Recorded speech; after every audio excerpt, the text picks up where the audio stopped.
Hello, my name is Austin Henning. I'm glad to be taking what is the last of Dr. Ripley's classes for my college career. Um, I wish I could have enjoyed it more because, of course, they always coincide with semesters that I end up working overtime, but nevertheless, I've enjoyed it a lot.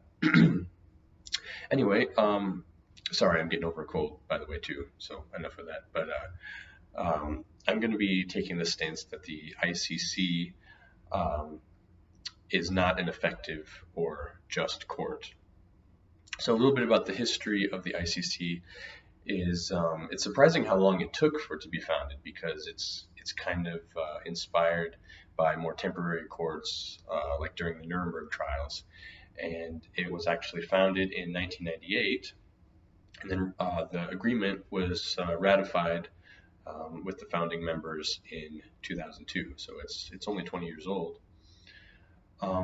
One problem I have is that it's not representative of the global community. Only 122 out of the almost 200 UN recognized states are members. Some of the big players that aren't members include China, Cuba, India, and of course the United States. Another problem I have is that it's very Eurocentric. It was founded in Europe by European member states, and the headquarters is in the Netherlands. So naturally, because of its geographic location, it's going to be biased toward its, I guess, neighbors, problematic neighbors, I guess you could say, which of course lends itself to being biased against African states.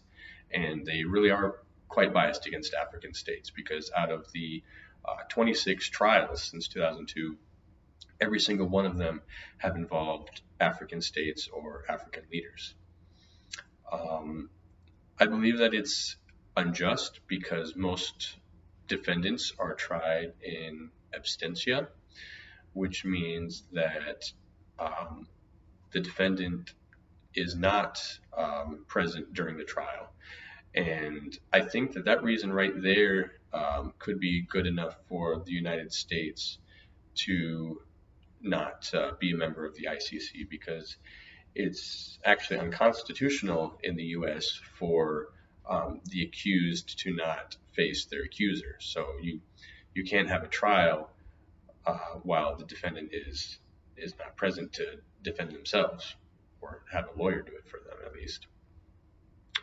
Um, state police do not, or well, state police are needed to extradite the defendants because the International Criminal Court does not have its own police, unlike state courts, which use the police as a vehicle for um, arresting criminals and bringing them to court. So the ICC does not have their own way of extradition, which means that the state of the accused must extradite the defendant to the ICC in the Netherlands.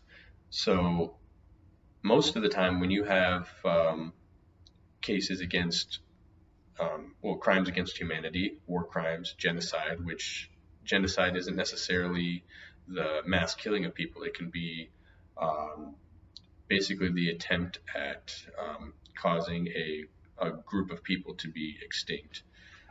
That's kind of neither here nor there in this case. But anyway, um,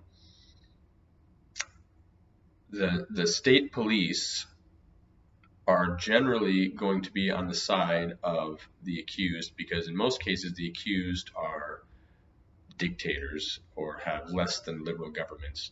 So in order to maintain power, they're going to need the state police to keep them there.